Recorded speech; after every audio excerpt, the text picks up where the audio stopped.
thing I'm going to do on Paul, and I pretty much do on all the leads, is I do a little bit of contouring and highlighting, and again, that just makes their features pop. Up close, it looks pretty obvious, but again, from the audience, it just helps their features show up more. Basically, it recedes, it creates shadow, and then highlights the areas that you need to pop. So it's a way of defining the features by using light. So with the darker color, I'm going in where normally there's a shadow, and then with the lighter color, I'll go in where it needs to pop out. So it's kind of like a technique that painters do, and for stage, it just makes the actors show from a distance. Paul is a little different. The MC is kind of a, I don't know, mysterious kind of character. You don't really know a lot about him. So for Paul, we get to play a little bit. So that's been fun. Now I'm defining his brows. Since he really uses his facial features to get into character, I want to define those. So again, you can really see that from a distance.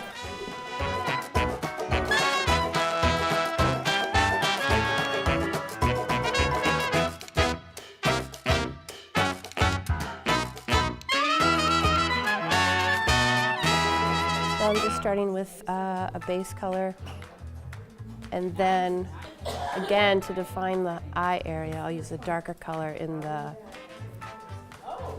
crease of the eyelid.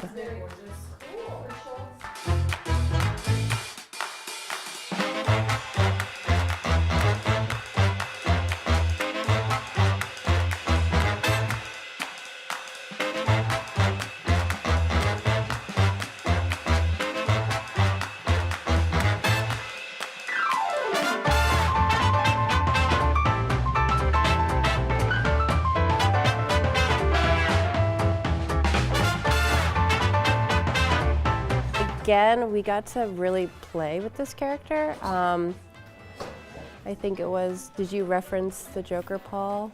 Me? Never. Yeah, never.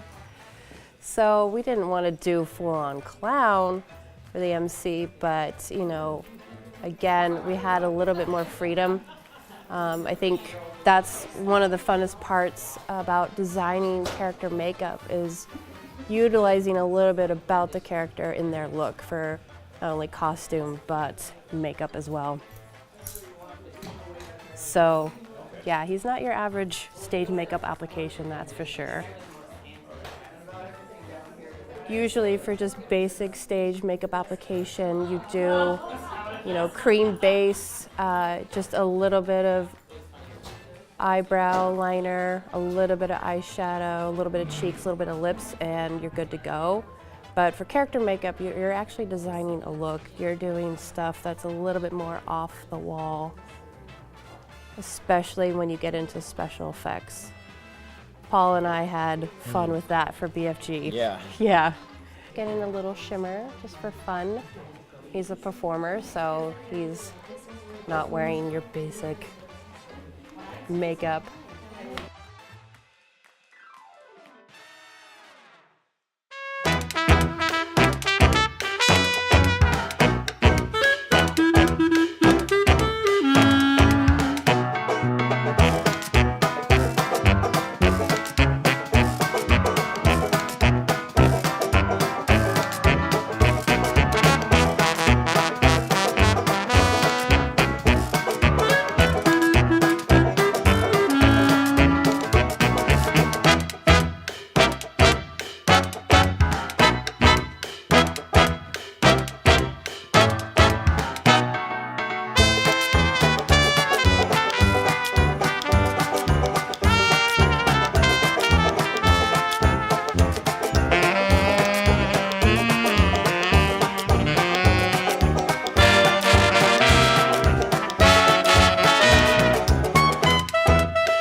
Again, it depends on character design, but the area of the cheek. For normal everyday wear, most people apply blush from the apple up to the cheekbone. But for Paul, we're just gonna do it on the apples to kind of create that almost clown slash vaudeville doll-like.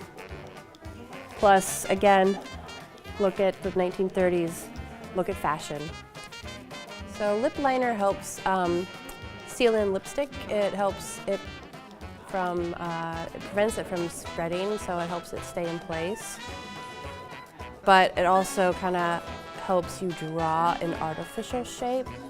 And again, if you look at fashion from the 20s to the late 30s, pointed upper lips were in vogue, heart-shaped lips, Cupid's bow lips.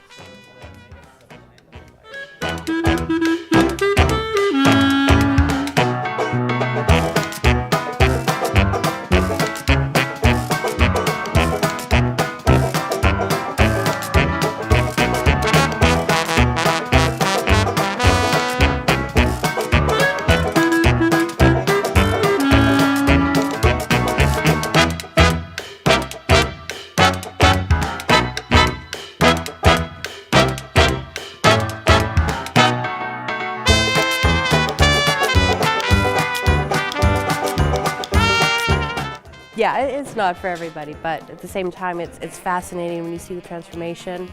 And I think for the actors, their first dress rehearsal where they're in costume and they're in their makeup solidifies their character and really helps them get into character and act 100% for sure.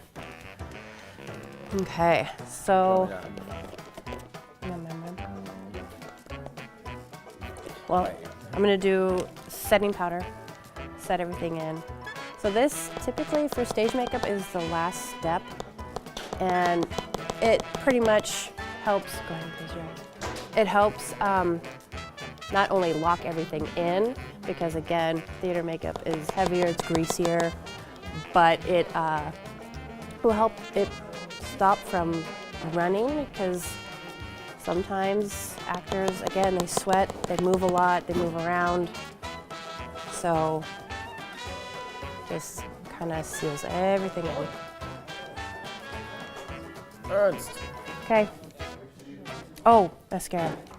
Look at me, I'm skipping a step. I'm so unprofessional.